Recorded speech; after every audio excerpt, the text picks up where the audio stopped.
Umeze ute? Amakuru yanyu?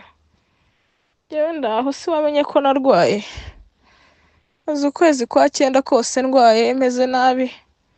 Nuku kwa 10 ndacyarwaye, ntegereje icyo Imana ikora.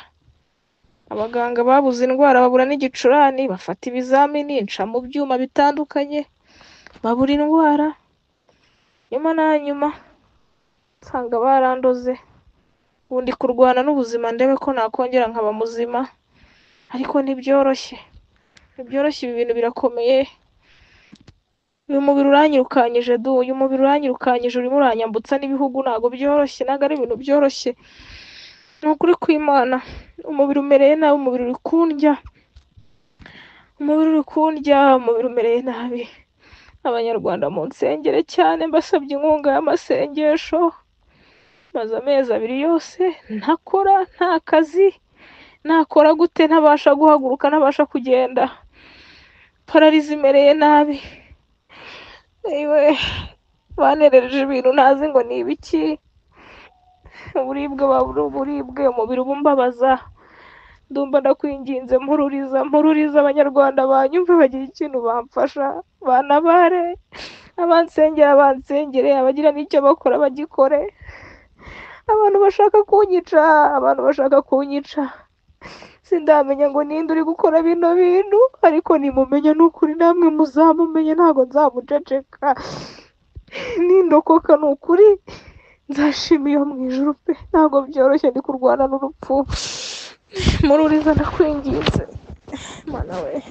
Ngira ngo urabyiyumviye neza cyane mu magambo ye cyangwa se mu ijwi rye. Uyu ni umukobwa bita Usanase Sharon, niyo mazina yiswe n'ababyeyi gusa ariko yamenyekanye ku izina rya Jack binyuze mu bikorwa bitandukanye, harimo indirimbo yagiye aririmba, izo yagaragayemo muri video, ibiganiro ku ma YouTube atandukanye ndetse n'ibitaramo yagiye ajyamo, n'ibintu byinshi twagiye tumubonamo muri showbiz hano mu gihugu cy'u Rwanda. Nk'uko byiyumviye ni mu ijwi riri hasi, ndetse ijwi ari gutabaza atabaraza abanyarwanda, abakunzi be, abafana be, abantu yagiye aho ibyishimo, haba mu biganiro, muri ayo mafilime ndetse n'ahandi hose, ababwira yuko amerewe nabi ndetse arembye. Amezi agiye kugera kuri 2 tutamubona kuri izi kamera cyangwa se kuri izo platform yari amaze iminsi agaragaraho mu buzima bwe bwa buri munsi, kuko numwe mu bantu bari bamaze kugira audience nini. Urebye nk'indirimbo zimwe na zimwe mu muzo yagiye agaragaramo, usanga ari indirimbo zarebwe cyane. Urebye ibiganiro yakoranye nabo bitaba buri kantu na buri nguni, ni ibiganiro byarebwe cyane. Muri make ngiye kuvuga ngo izina Jack ni izina rinini muri showbiz ya hano mu gihugu cy'u Rwanda. Gusa ariko ikibabaje kugeza kuri uno munsi nuko ubuzima butameze neza, ndetse ubuzima buri kumurya, afite ibibazo bikomeye, arugarijwe umubiri. Nkuko ubyumvise, uyu mwana w'umukobwa murabyibuka mu minsi yashize nibwo hagiye hanze ifoto, ni imwe mu mafoto yazengurutse ku mbuga nkoranyambaga zitandukanye. Benshi barayibona bagira ngo ni za prank, kuko murabizi mu gihugu cy'u Rwanda prank cyangwa se kubeshya abantu ku mbuga bimaze kuba ibintu binini. Hari n'ababikora ari ibyanya byo, ugasanga abantu kubyizera byagoranye cyangwa se byajemo ibibazo. Umwana w'umukobwa video y'ikijya hanze mwayibonye kuri TikTok, muyibona kuri Facebook, muyibona kuri Instagram, hose abantu benshi nibabiha attention kuko yari yapostinzwe na bamwe mu bantu be ba hafi. Gusa ariko amakuru nibwo twatangiye kuyamenya, kumenya yuko uyu mwana w'umukobwa ari mu bitaro cyangwa se arembejwe n'umubiri. Gusa ariko ntago twongeye kumenya amakuru menshi nyuma yaho, keretse ababashije kumusura bake mu nshuti ze za hafi n'abantu bari basanzwe bakorana nawe. Nyuma yaho nibwo abantu bongeye kunyarukira ku mbuga nkoranyambaga, especially ku rubuga rwo bita Dumba, n'umwe mu bagabo bafite izina rikomeye, muramuzi neza cyane. Iyi voice cyangwa se ano majwi nayo yoherejwe n'uwo bita uyu bita Sharon cyangwa se Jack. Ni amajwi yamwohereje amubwira ati Dumba merewe nabi, nagiye kwa muganga barampima basanga nta ndwara, bamburamo n'igicurane habe n'ikintu nari ndwaye na kimwe. Gusa ariko umubiri ukomeza kundya uburwayi, ibintu bimeze nka pararize mu mubiri, nkumva byanze birakomeza. Gusa ariko nibwo nakomeje kwivuza biranga, biza kurangira amenye yuko narozwe, nahumanyijwe cyangwa se nahawe uburozi. N'amagambo nk'uko yiyumviye ubwe yigarukiyeho abisobanura. Umwana w'umukobwa benshi nakomeje kubona kuri komanteri zagiye zijya kuri iyi poste, benshi bajya bikomoza bavuga bati Jackie rwose ahangaha ni uborozi, ndetse benshi bari mu myidagaduro hano mu gihugu cy'u Rwanda nakomeje kubona bashyiraho poste bavuga bati mureke dufashe umwana w'umukobwa yaduhaye show, yaduhaye ibyishimo, ntawe atahaye nyine izo vibes zo kuri izi mbuga, nta muntu nyine atakoreye ahantu hose mu mpande zose yagiye akoramo, yarabasekeje, yarabashimishije.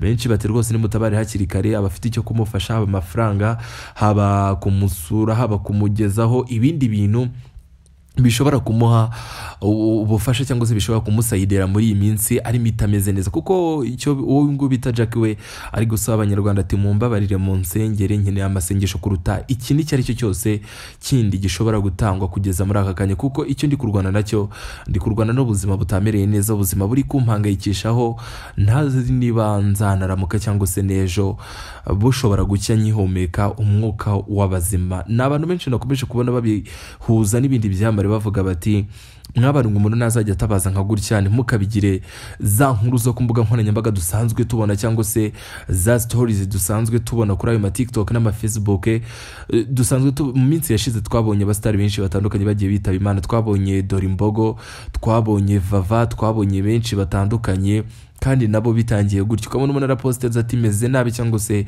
umwe mu bantu be bahafi cyangwa se mu muryango we yaravuze ati mudutabare, umuntu ararembye ntago ameze neza, ugasanga abantu babiteye w'inyuma bavuga bati reka ni za nkuru zabo twarazimenyereye, bikaza kurangira tubonye yuko umuntu yamaze gushiramo umwuka bikarangira yitabye Imana, ugasanga ni uburangare cyangwa se kutita ku bintu cyangwa se kutaha agaciro iki kintu kiba kiri kuba ku muntu. Abantu benshi nakomeje kubona bavuga bati buriya ubaye waragize umuntu warozwe nibwo ushobora kumva inkuru y'inguyu bita Jackie, especially n'umuntu wo muri showbiz. Hari benshi yafashije kumenyekanisha amakampani yabo, hari benshi yafashije kuzamura imbuga nkoranyambaga zabo nka za YouTube, turabazi yagiye aho ibiganiro, yagiye aho interview, ni benshi yagiye afasha mu buryo bugaragara ndetse n'ubutagaragara, bashobora kuba bahari n'uruca abana n'ibintu birikirira ndetse n'ibintu twagiye tubona mu buryo bumwe cyangwa se ubundi. Abo bantu bose rero ni byiza yuko bagerageza bagakora nka campaign bakagira uburyo bamufasha. Gusa ariko ni ikintu gikomeye, ni ikintu ubona ko kinababaje ko kugeza kuri no munsi turi kubona na kare nabahaye inkuru yo bita Ama-G The Black asobanura uburyo arozwe na bamwe mu bantu ba hafi, cyangwa se arozwe n'umustar ukomeye hano mu gihugu cy'u Rwanda, ndetse banahura no kugeza kuri no munsi akibona gutya n'amaso ye bagahura agakomeza. Ni ikintu gikomeye, abantu bari gupfa mu buryo umuntu atamenya, bugacye kumva umuntu yashizemo umwuka. Rero n'uyu mwana w'umukobwa bita Jackie abantu bakeneye kumufasha hakiri kare, ko kugeza kuri uwo munsi arembejwe n'umubiri mu buryo bukomeye. Gusa ariko uyu Dumba yanditse aragira ati Jackie baramuroze ntagikora, ameze nabi, abagizi ba neza mutabare.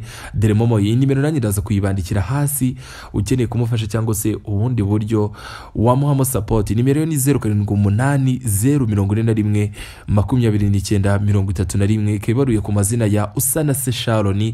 Hari abateka mutwe dutangiye kubona ku mbuga nkoranyambaga ba profit amahirwe nkaya, ugabona batangiye gushyiraho nimero zabo ngo ni nimero turi gufashirizaho uyu mwana w'umukobwa, mugira mwohereza amafaranga ubanze ucekinga urebe yuko ari Usanase Sharon.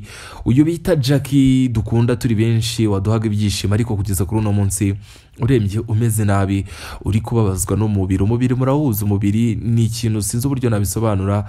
Niba wararwayeho cyangwa se warigize guhura n'akabazo ku mubiri gato cyane, ni igisobanuro tubyumva neza cyane, ntago ari ibintu bitinda cyangwa se ngo bigufate umwanya munini. Kugeza kuri uno munsi igihari nuko wenda hatari hamenyekana umuntu runaka wundi uri guhuza abantu ngo bagire icyo bafasha uyu mwana w'umukobwa bita Jackie.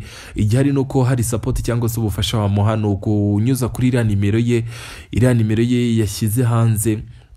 Ubwo niho honyine wanyuza ubwo bufasha kugira ngo abashe kurwana n'ubuzima, abashe kugira uburyo yitaho, haba mu mirire, mu minywere, cyangwa se n'iyo miti, cyangwa se no kugira agire recovery faster kugira ngo yongere agarukane ubuzima butarimo ibibazo nk'ibyo ngibyo arimo. Amezi 2 yose arashize uyu mwana w'umukobwa aryamye amerewe nabi. Abenshi mushobora kuzamubona mukikanga, kuko buriya umubiri yuhuye n'ikibazo cy'uburwayi ni ibintu bita bihinduka nyine mu buryo bugaragara mu buryo buri clear utanatindaho cyangwa se ngo ugire ubundi buryo ubyanalizamo. Uyu rero bamwita Jackie kugeza kuri uno munsi ni inkuru nagira ngo mbagezeho abakunzi banjye, abantu tubana buri munsi mu biganiro bitandukanye, abantu mwizeye gukurikira inkuru zitandukanye za showbiz kuri YouTube channel yanyu Philox TV Show. Reka tugire icyo dufasha uyu mwana w'umukobwa bita Jackie, turebe yuko ejo bundi agaruke mu biganiro, agaruke mu kazi ke, agaruke no mu buzima busanzwe, yewe yongere no kumva ameze neza, kuko buriya no kubaho ubabara cyangwa se wabaswa n'umubiri nabwo si ikintu kiba cyoroshye. Reka tugire icyo tumufasha, anytime azagaruka ameze fresh. Reka nkushimire wano nkurikiye muri aka kanya, nge nk'ibisanzwe ni Philox umwana wo mu ntara. Ibiganiro nk'ibi ngibi n'ahandi bisanga ni kuri YouTube channel yanyu Philox TV Show. Reka tuzabone mu kiganiro cy'ubutaha gusa, ariko nyarukira kuri TikTok, Facebook, IG hose ukande follow kuri Philox ubashe kumenya inkuru nyinshi, ubashe kumenya ubusesenguzi bwimbitse mu nkuru z'abastari ba hano mu gihugu cy'u Rwanda. Ndagushimiye cyane, ciao ciao.